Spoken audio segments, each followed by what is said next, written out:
Hello, everyone. Thank you for coming back to another interview. My name is Hannah. Hello, my name is Jenna, and today we have another guest music therapist with us. Go ahead and introduce yourself.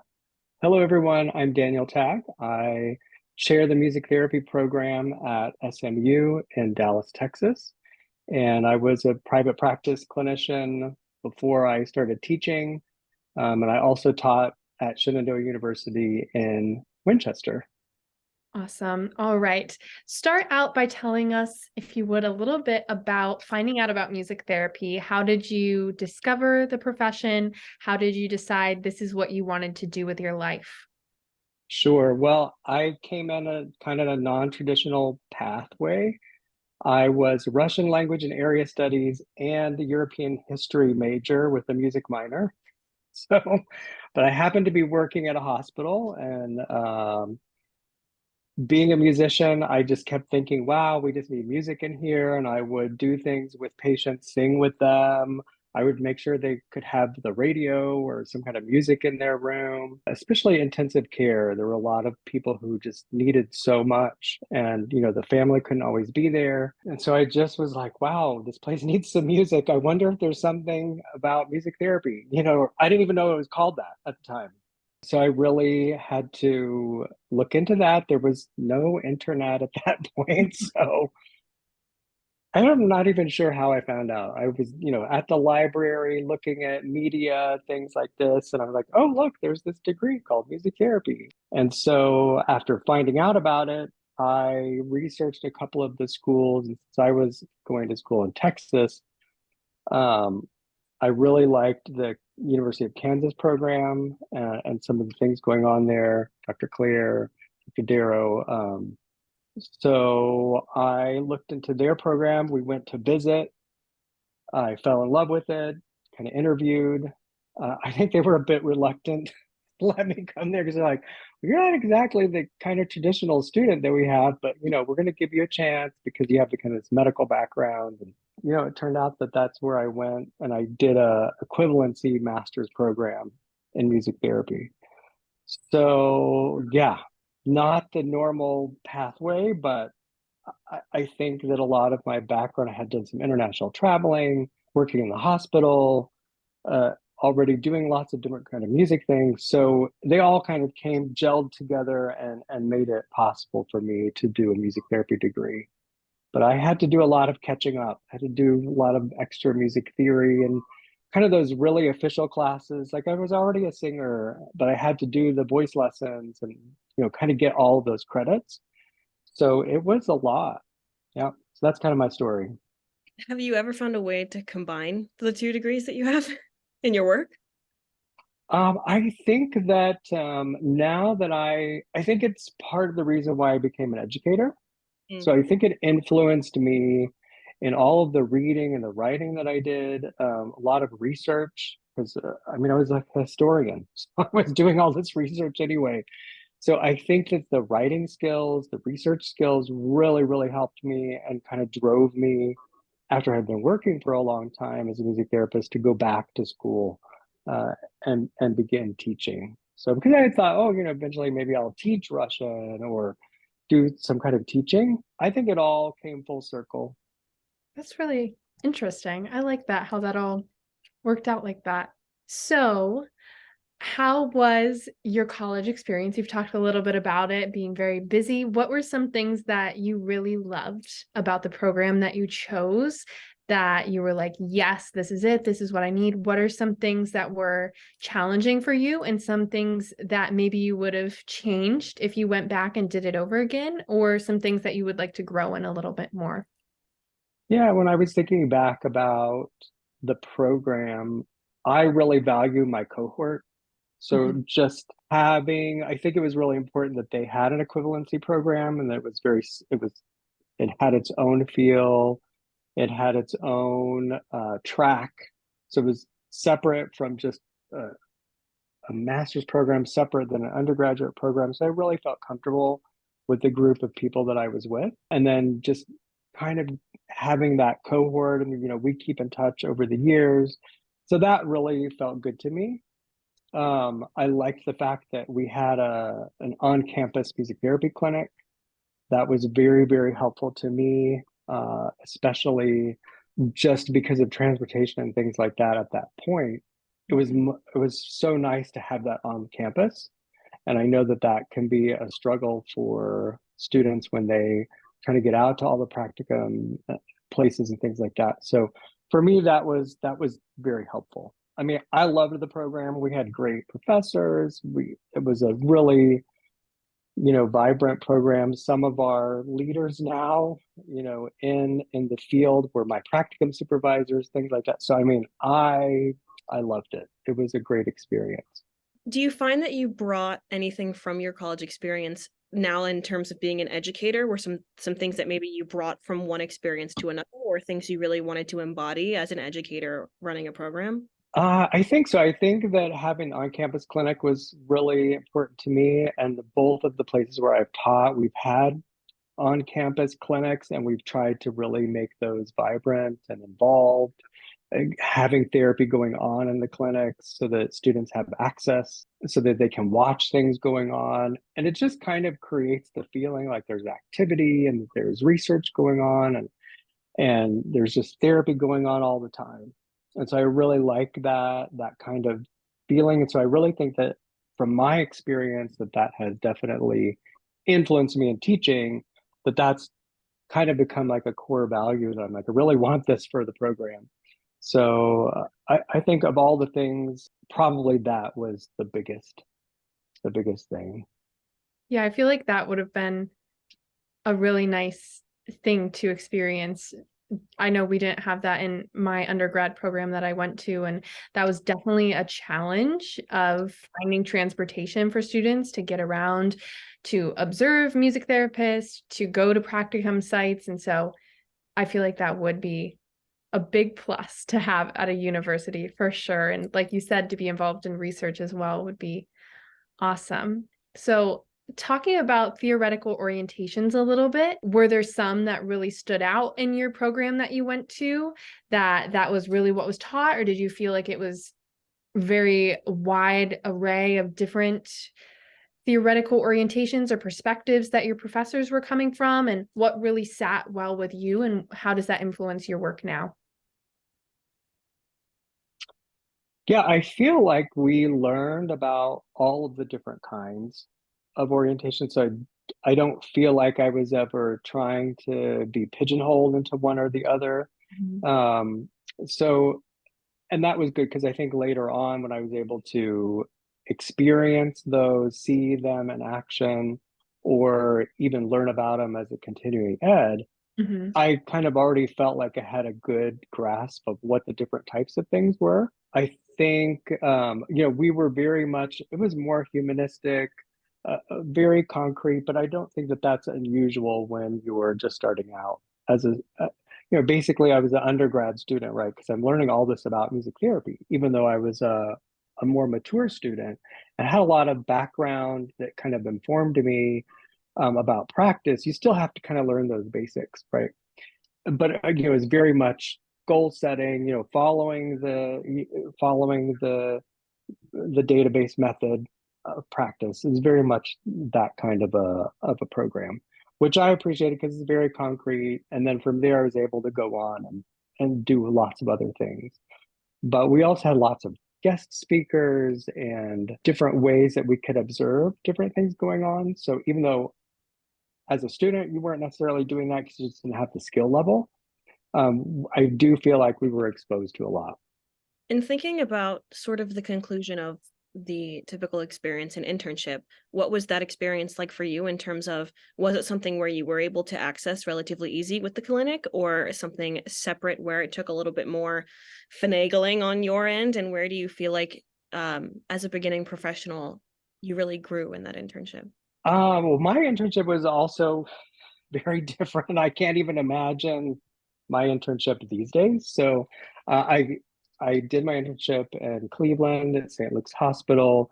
It's an internship that doesn't exist anymore, at least not like it was when I was there. But I lived at the hospital, so I like lived in a vacant Wow. wing of this psychiatric hospital, right? And so I lived in a an old patient room. All of the interns did. We all kind of had our rooms right next to each other. And I just feel like, wow, I just don't think that that would probably happen these days. But yeah, that's what we did.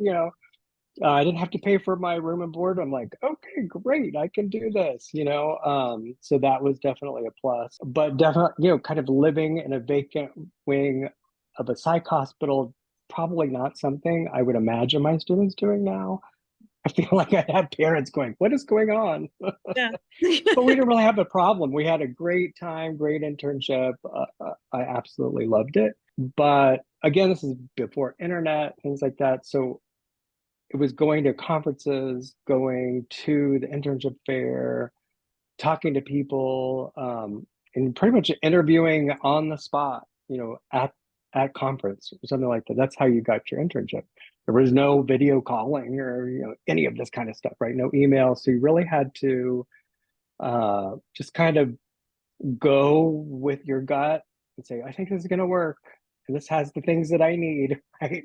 And so it was just kind of on the fly, throwing your hopes out there to the wind and saying, okay, catch me. And hopefully this is going to work out. And it did. A great internship, loved it. So, and I think for internship, the biggest growth moment for me, I think, was managing the volume of sessions. Like this was a big deal. Like suddenly you're going from one time a week or two times a week, and you're doing 35 sessions a week. And so managing that was the biggest growing moment. Like, wow, how do I prepare for all of these sessions, right? So you really have to start relying on what skills you already have and what's already in your brain. You can't just prepare for everything. So that was great. Not to mention it was mental health. So, I mean, you can't really have too much of a plan all the time anyway, right? Things are going to change. When you're in that kind of environment. So for me, that was the biggest help, was like, okay, once you get through internship and you've been doing that, you're like, okay, I can handle this. I'm going to be okay, right? I can do all these sessions and assessments and all this work and still be happy and do good work, right? And so that was kind of the biggest hurdle, but I think the best kind of learning. Yeah. I feel like we've been reflecting this a little bit more often lately, where a lot of people are saying, it's not necessarily the music therapy skills that are really the hurdle to get over during internship. It's like all the professionalism skills of being on time to things and scheduling meetings and sending emails and doing how many of our sessions per day with the notes afterwards and things like that. Yep, definitely documentation is always yeah, that's always something that you have to figure out, how can I do this? Right? But it's just part of the job, and a lot of different professions have to do that. But it's not necessarily your favorite all the time, but it's really important. So moving from internship, the next kind of step that a lot of young professionals go into is preparing for the CBMT exam, taking the CBMT exam. What was that like for you? Was that something you were already preparing for in your internship? Was that something that was required of you? How did you study? What was helpful for you? And what would you recommend for individuals preparing to take the exam now? Or what do you recommend for your students? Yeah, so I'm pretty sure that I took the very last written exam. As far as I know, I was the last written exam, and then right after that, they changed to the online. Just because it was the last one and it was kind of hard, you really had to go somewhere to take this exam, and it wasn't offered that frequently. It was, I was a little bit anxious just because of that, honestly, because I'm like, wow, I really need to get this done. I've got to pass. So I already had a job at the time, and it was contingent on passing exams. I'm like, okay, this kind of really needs to happen. I do remember being anxious. I really didn't feel super confident after I finished it, and we had to wait. I don't even, was it 3 weeks? I don't even know how long I had to wait. So for 3 weeks, I'm waiting, trying to see what happened, and I passed with no problem, but I just didn't know. So there was a lot of this kind of unexpected. So it's normal to feel that way. is okay to feel that way. It's easier now, I think, because you can take it. It's easier to access. It's just a little bit, the whole process is just easier than it used to be.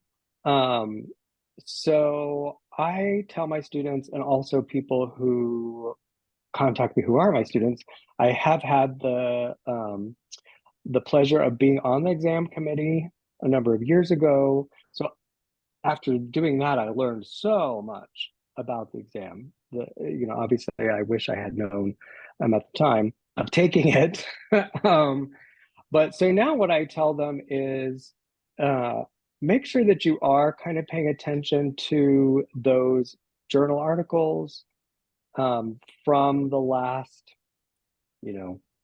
4 years ago, 3 years ago, 5 years ago, because that's really telling you what practice is like. Whatever, you need to read these articles, but don't read them for the results. Read those articles that tell you how the therapist is doing things. How are they organizing the sessions? What kinds of goals are they using?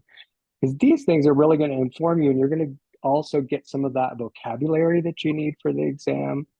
Because this is what was going on when they got the questions for the current exam, right? Because the exam is always a little bit behind what clinical practice is, right? Because they do this practice analysis survey every 5 years, and they build the test for those next 5 years on that last one.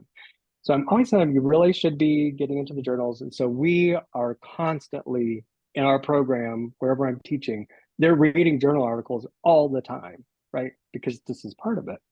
I also emphasize the vocabulary, going back through your textbooks and really hitting that glossary.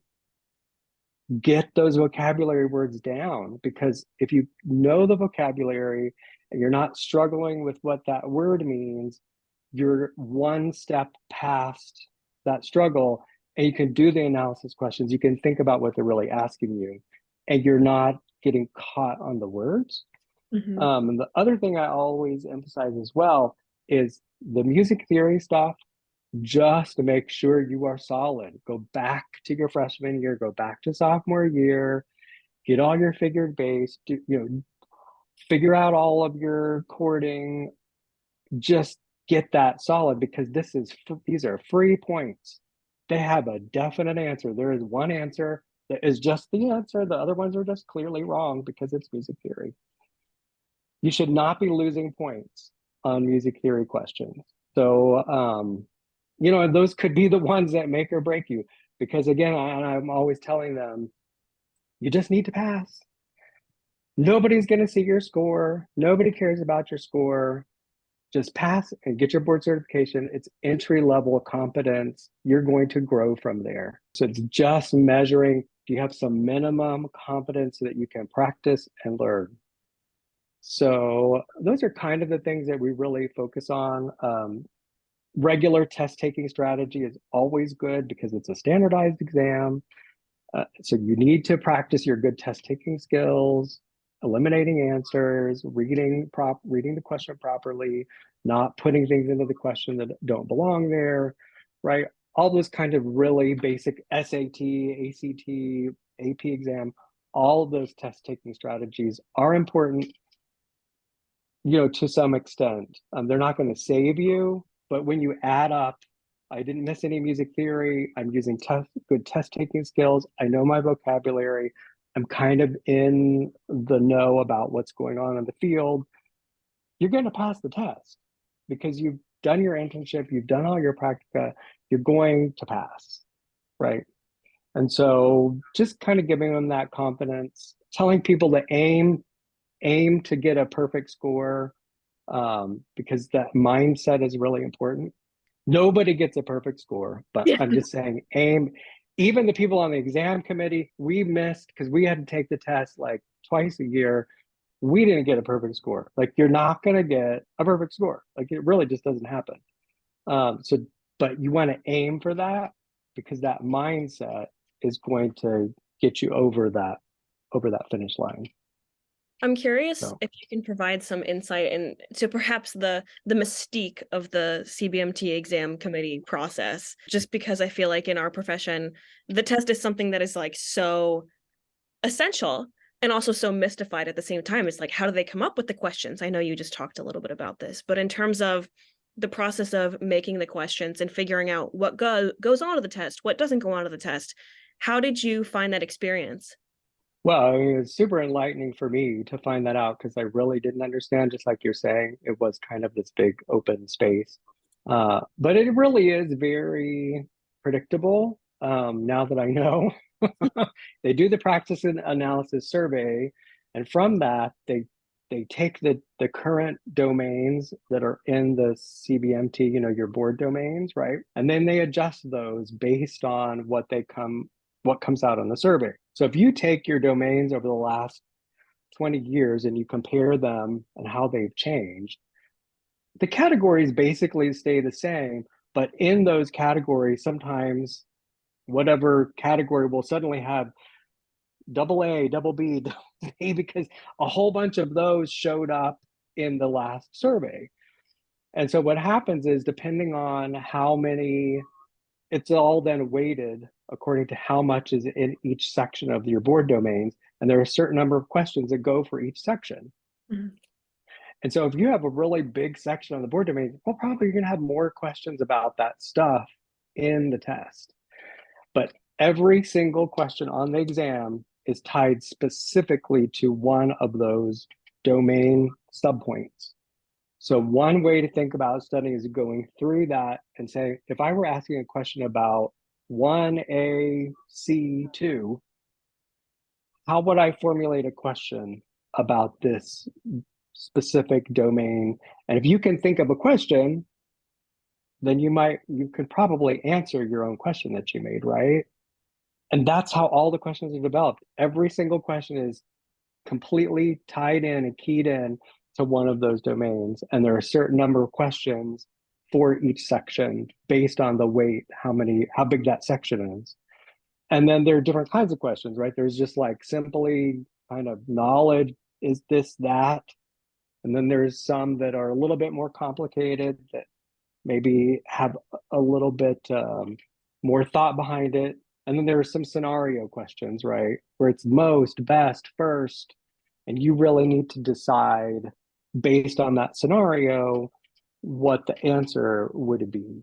And so knowing how the test is kind of organized can really help you to study. And as you're taking the test, you go, oh, wow, this looks like just a knowledge question. Or, oh, wow, this seems like this is an analysis question where you really need to think about it. And then those test taking skills come into play where you can eliminate some answers and get them down to two. Okay, I think it's one of these.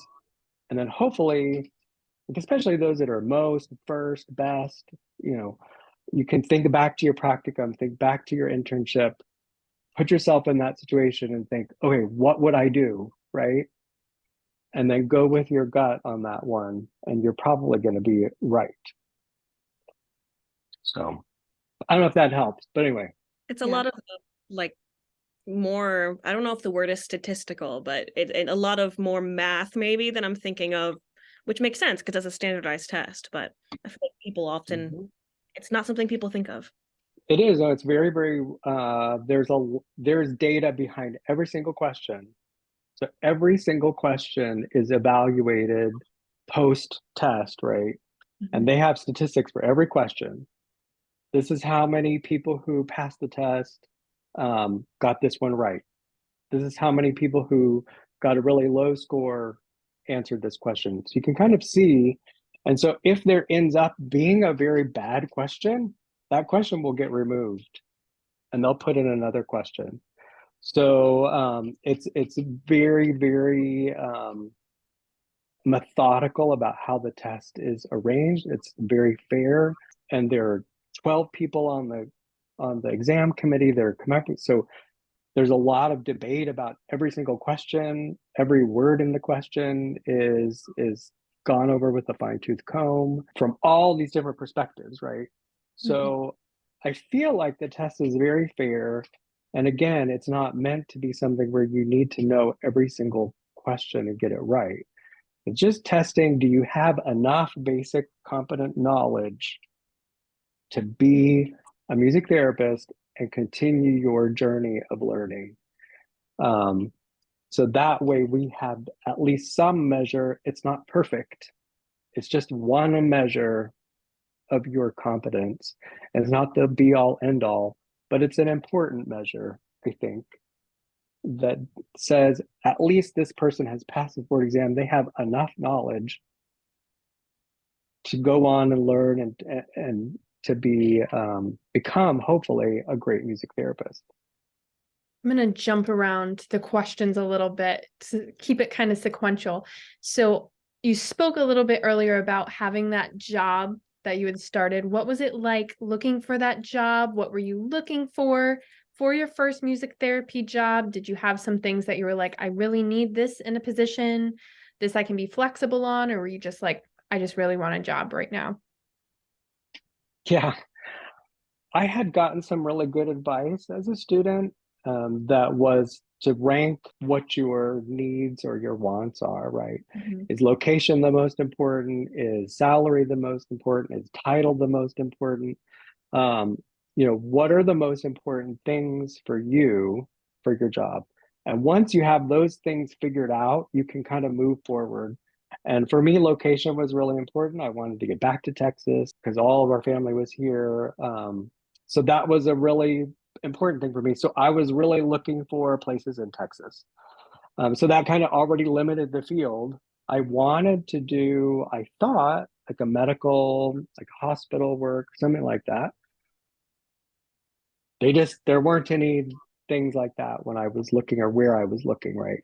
Um, and so I took a job as a private practice music therapist with a group of music therapists, but working mostly in the school system, which is very different than I thought. I had just done a practicum in mental health.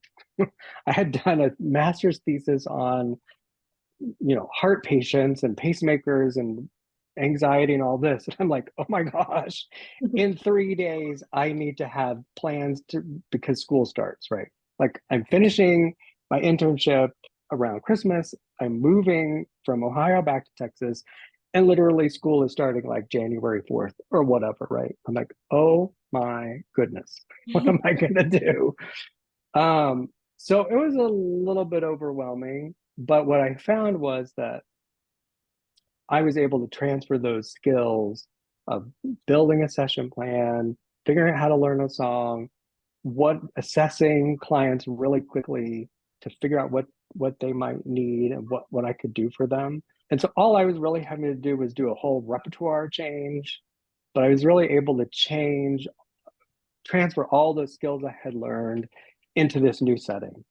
And yes, there were definitely things that I needed to learn about the setting, and I got better at it as I was going along. Um, but I was really kind of surprised at how fast I was able to do that because I had a good foundation. And so I really recommend to anybody else, students, people getting a new job for the first time, just be okay with it. If it fits your hierarchy of what your needs are, don't worry about it being just the exact perfect place that you had always envisioned. Like it's going to be okay. You're going to learn a lot from that. It's going to take you where you need to go because whatever you learn from there, you'll be able to then use those skills and that experience and transfer it to the next place. And so it can always be a stepping stone. And so being really optimistic and being really open about it being a stepping stone, I think was really important for me. And it was hard to find a job back then because again, I'm getting jobs at conference and things like that. Like there was not this kind of whole internet thing, and it was definitely challenging and a little bit scary. In terms of supervision, as a practicing therapist growing up in the profession and now as an educator and also potentially a supervisor for other therapists and students, etc., what do you find, what supervision style worked best for you when you were receiving it? And what do you incorporate into your own supervision style when working with others? Yeah, I had seen that question, and for me, it definitely has changed through the years. So as a student, I really appreciated the supervisors who were very straightforward with me, but I always felt like they were expert in the area that they were talking about, and they really had my best interest at heart. And so, because of the way that that supervisor presented those things, I had no problem accepting that. I really appreciated that because I felt like they were doing it for my own good and they wanted me to grow and learn. I'm like, thank you so much for telling me these things, right? I need to know this. You just have to have that hard truth. And so, we will often, wherever I have taught, I usually will preface that and we will tell them, I'm going to put on my therapist hat or my educator hat, and I'm going to tell you these things, but please understand that I'm wearing this hat for a reason because I have a responsibility to tell you this, but I also think that you can overcome this and you're going to be great. And that can be really hard, right? Because everybody takes things differently, but that was helpful for me. And so I try to do that with my students. As a professional, it can be a little bit different, but you're really looking for mentors at that point and people that you feel like you can confide in, that have an expertise in that area, who can then really give you some advice. Uh, um, and it can be challenging to find those relationships, but when you find them, nurture them, right? Give back, you know, be willing to be a mentor to other people, and they are going to want to not necessarily mentor you, but people are going to notice that, and you're going to be able to find your own mentors because you're doing it. And people can see you doing that. But it's a little bit different when you're a professional. You need to find, it's really important to find that. And you just get really busy and people aren't always around. It's a lot easier now than it used to be because we do have all this kind of Zoom and everything else. So I think it's become a lot easier than it used to be. It was really hard back when we just didn't have all this kind of communication and ease of kind of mobility. It was hard to find those things. But yeah, I don't know if that answered the question, but that's kind of what I've got. Switching gears a little bit now, going to continuing education, what have you been really interested in over the years? What has really helped you grow as a professional? If it's seeking continuing education through master's level courses or grad level courses, is it going and doing new certifications? Is it going to those conferences? What has really helped you, and what are you interested in currently as well? Um, yeah, continuing education is something to where it's never been hard for me, only because I always felt like I'm doing all this, I'm working with this client, I'm working with that client, and I naturally had questions. And so I was constantly just going to find out, oh, well, then I obviously need to get this training, or I need to seek this out at the next conference, and I make my list. And so I think that if you are being a good clinician, you're naturally coming up with these questions and you're seeking ways. And I always also took advantage of wherever I was working. I always took advantage of every kind of continuing ed they offered, even that had nothing to do with music therapy, right? So, I'm in the school system, so I'm like, oh, you're having a whole certification on the picture exchange communication system. Sign me up, and I'm there, right? So, or whatever it was, they would have like the nonviolent behavior response, some sign me up, I'm there, right? So I think taking advantage of every kind of continuing ed that's even offered by where you work is great because you just find out all this interesting information and it's going to help you later on. The one thing I did find difficult as a clinician was access to journals. Mm-hmm. I think that's kind of a continuing problem. So because I would have these questions, I'm like, oh, I need to, and so it's good if you're a member of AMTA, you can get to the music therapy journals, but there are lots of journals out there that you can't get access to, right? And so I think that's kind of a continuing problem. It's changing a little bit these days. There are a few more open source journals, but even in music therapy. that you can get to without having a university library connection. But I think we need to do a little bit more in partnering with clinicians so that they have access to the journals. But if you work at a hospital or anywhere, you should ask, because it is possible that you have a connection with a library that can get you these things, and you just never know. But that is one of the things that was difficult, that was always challenging. Like, darn it, I can't get this journal. But if you have a mentor, if you've got people like that, just go ahead and ask them. They're going to totally understand. And if they have access, I will share all the time. I'm like, oh yeah, let me just look that up and shoot them the PDF. It's so easy now Yeah. to do that. But that was definitely something that was challenging. Nowadays, I mean, honestly, I am looking at so many different things every day. I have no focus because I'm like, oh, I'm looking at older adult stuff here. Oh, I'm looking at music therapy and spirituality over here. Oh, I'm looking at autism. I'm looking at this. I'm looking at that. I'm honestly just all over the map because I just have different projects that need you to look at different types of things. So I have no problem at all with needing to find stuff. Like I need stuff all the time that's completely different. I'm always looking for different sources. I think the latest thing, I was going to do NMT training right before COVID, and it was canceled. There was like a couple of things that got canceled, so I'm still kind of looking at doing that. It was never right where I was at, or I was couldn't do it because I was somewhere else, and I've missed the training like 3 or 4 times. So I'm getting really frustrated about that. But that is definitely one of the things that's on my agenda. Like, okay, I've got to look up when this is happening. Where is it going to be? When can I get this into my schedule? That's kind of the latest for me. But I'm curious what you find your balance between being a therapist, a clinician, an educator, a researcher, looking into all these different things. And besides all that, the personal life on the other side, how do you feel like your balance is with that, and what sort of takes priority at different times?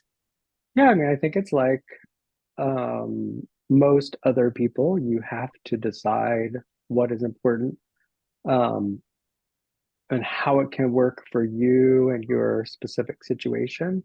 I kind of keep, I don't keep things very rigid. So if I do some family time, then I will spend some time in the nighttime doing a bunch of schoolwork, class planning, emailing.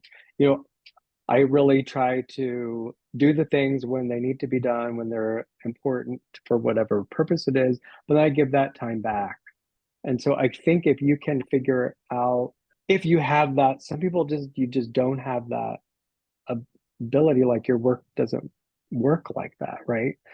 There were times as a clinician where, yeah, I mean, I've been all day doing all these sessions. I've come home, I've got a whole bunch of stuff I've got to get ready for the next day, and I have all this documentation. And sometimes it can get really overwhelming. So, you know, telling the people around you, your family, your significant other, kids, whatever, kind of giving them the heads up is really important. Like this week, this is what's happening.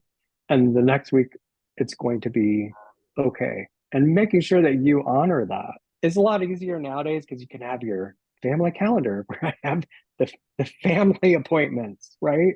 I have work appointments, I have just my personal stuff, and then I have the family things. But just notifying them, okay, these are times when I am busy with stuff that has to happen. And so they kind of already know that it's there, right? But then you can give back. And so some morning I will do something else, you know, or I'll do something with the family. And so balancing it whenever you can, trying to communicate really openly about the challenges. And usually you'll get the feel for it after you've done it for a little bit. It's definitely different being an educator than it is being a clinician, because it's super duper intense during the school year, and then if you don't have to teach in the summer, some people do, but you really need to take that time to decompress a little bit and do some other projects, because the school year is like off the chain. Your hair's on fire like all the time, so it's just like that. And you just have to be okay with that. What do you find yourself being drawn to in the summertime when you have a break from all the school stuff? Is it something similar to education, or is it something like wildly different?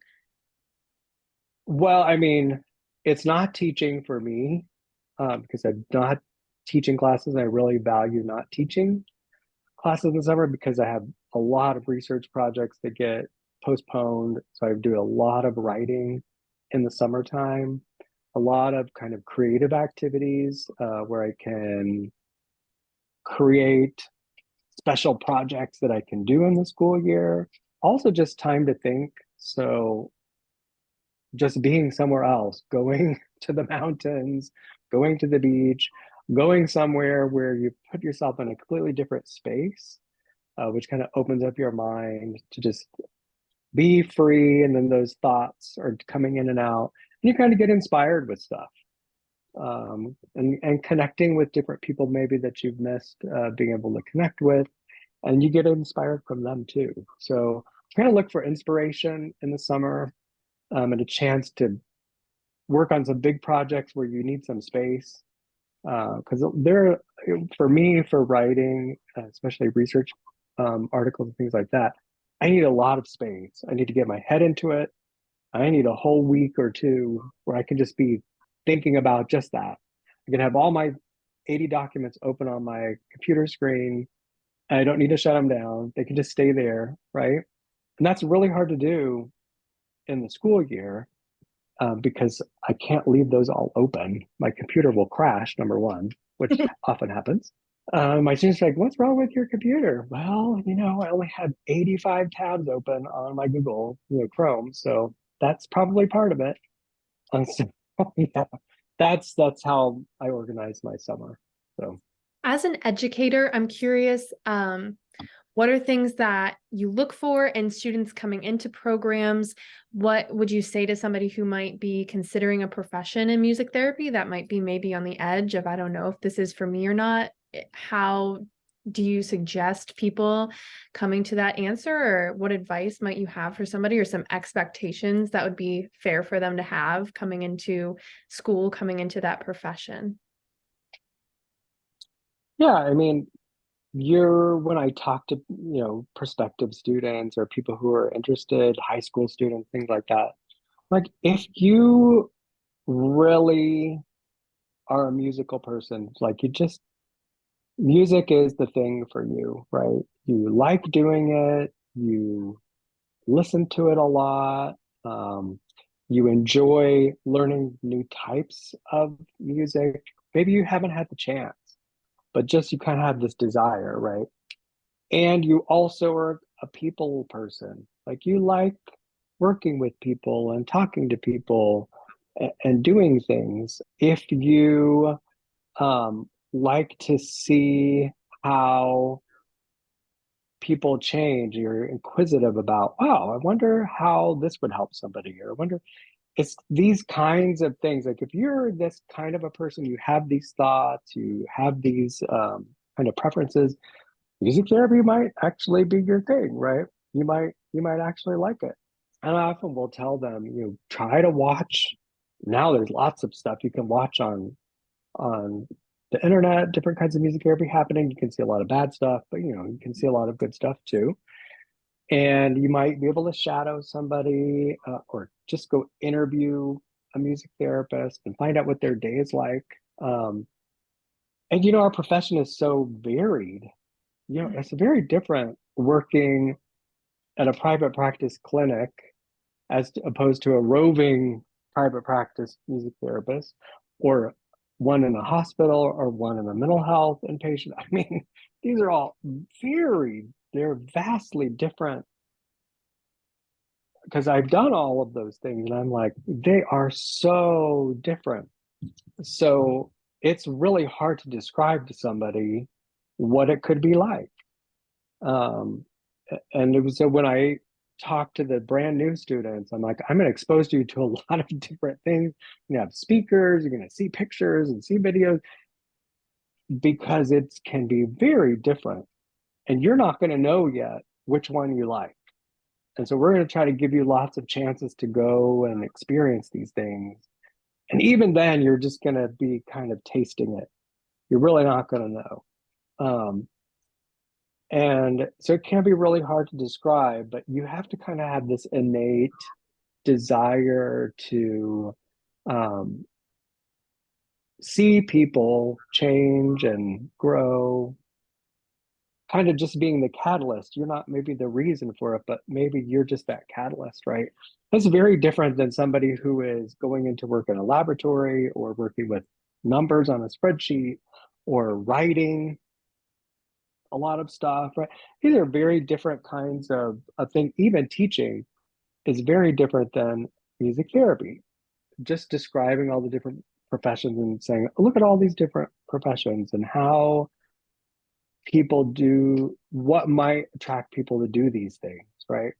And then just being really comfortable, which is really the hardest thing for most music therapists and budding music therapists and students, is to be comfortable with your musicality and how you can do that music with other people in an unstructured way, rather than I'm in choir or I'm in band, right? Or I'm in orchestra, right? So we're very used to those kinds of things. We're not used to doing music just in your living room with people, right? And so, but if you like that, you could give them that experience. Well, if you really like this, well, guess what? Maybe music therapy is the thing for you, right? So that's a hard question.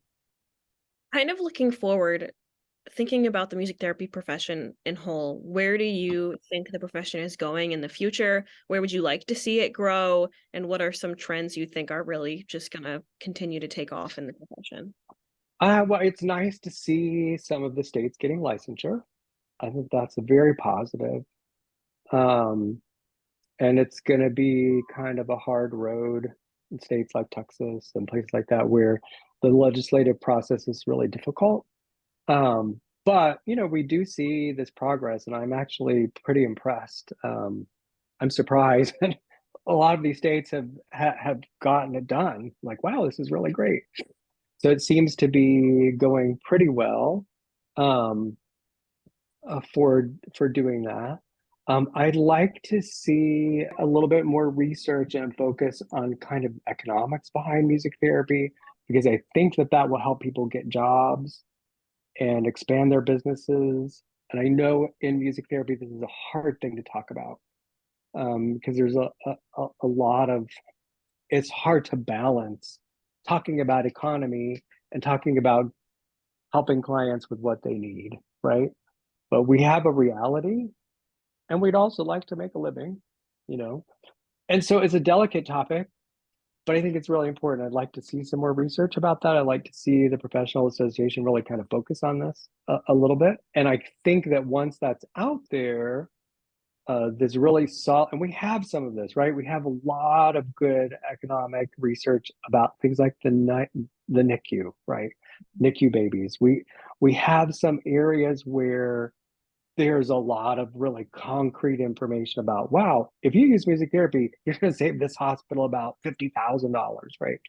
I mean, there are some places where it can be really, really powerful. And not every place needs that kind of a help. But I think once that foundation is there, then that word of mouth about how powerful this is just really takes off. Um, I think also I would like to see, and these are just dreaming big, right? You're asking me, so I'm like, okay, put it Yeah. out there. I like to see a little bit more connection with the overall music industry.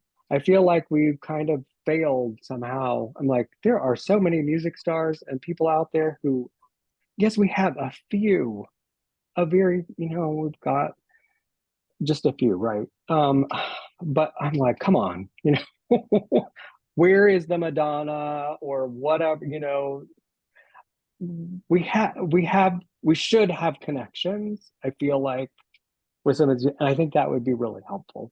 You know, Yeah. you get some really big names out there talking about music therapy, putting their money where their mouth is. This could be a game changer. And so I don't know why this hasn't happened. I don't know where the disconnect is. I don't understand it. And I don't know these people, so I can't help. But I would like to see it. And I think it's important. And Yeah. kind of going along with that, and AMTA is already switching gears for this, I think, just from listening to their last update. The grant writing part, we need to have a more robust grant writing for the profession that really helps to bring in, okay, there is money out there. Okay, there are all kinds of nonprofits out there getting all kinds of money. And there are some very strange nonprofits out there getting money. Like, wait a second. We are a really powerful, important place where money can be really helpful. And I think that that would really help in getting the profession to where we can put some money into research, we can put some money into mentoring, we can really help students with more scholarships, right? We need kind of this robust grant writing that can kind of help push us forward. And then once those things, it'll be a snowball. And I think then it will just get going. I think then all the insurance companies grab on and legislators, you know, once that's happening, it will just kind of be that snowball going down the hill and we'll have a lot of momentum. And we've had some momentum in the past, and I feel like sometimes we just get stuck somehow. Our snowball hits a rock and gets stuck. And they push it and get it going again. So I don't think it's been growing as fast as it could. But you know, there is a lot of potential and there's a lot of good word of mouth and people know. I mean, it's more and more well known as you talk to people. Yes, still a lot of people don't have a clue, but there are actually a lot of people that do. Oh, that's right. Well, I did have, you know, so and so that I know had a music therapist, you know. And so just building on that. Well, I think those are all of our questions that we had for you today. Is there anything that we haven't asked that you would love to share? I was thinking as a student, some of the things I would like to see happen better are kind of alumni connections. And that was one thing that hit me during COVID, I think, Yeah. is all of a sudden we weren't meeting together at conferences, right? We weren't meeting face to face. Even though we had Zoom and all these things, people were trying stuff. I felt like, wow, it's too bad we didn't have a better thread between the older students and the newer students. And so it's something that I'm trying to work on, but you know, I think it's important for those upcoming students and new professionals to be able to reach out to the alumni and to have that connection. Like we have it a little bit, right? It's not enough. It's not a thing that doesn't exist, but I think we were relying on all those in-person and face-to-face networking and things like that, and then they were suddenly gone. Mm-hmm. And you know, still, you know, yes, we're going to a World Congress, or you know, there was a European. But other than that, and there was, you know, an in-person, maybe in some regions, in-person regional conference just this past year, right? So we now have this huge gap where nobody saw each other. And so there was kind of a big hole, and it would have been nice to have, I think, a little bit stronger thread. If it had been in place before COVID, it would have been nice. So just trying to build that. That's the only thing I can think of that I didn't talk about. I like it. I think a lot of people have been saying that if they just want more community in the music therapy profession. Yeah, I feel like, Hannah, you and I both went through college too when COVID was happening. And I feel like I definitely feel that of a disconnect from the classes around me, but even just from my own cohort, I feel that a little bit as well, just because yes, we were all going through the same program and through similar experiences, but for a large portion of that, we were virtual. And so we didn't really get that as much in-person time working together. Even for practicums, a lot of our practicums were virtual as well. So there was definitely a little bit of a disconnect there. And then when we were able to be back in person at the end of our programming, we were like, wow, this is awesome. We really wish that we would have had this more for sure during our entire program. Would have been nice. Well, let's hope it never happens again. Yeah. Well, thank you again for joining us and for letting us ask you all these questions. Yeah, you're welcome. Thanks for, this it sounds like a really useful and kind of forward-looking project. I hope it goes well. Thank Hope you. it's really a great success. Thank you.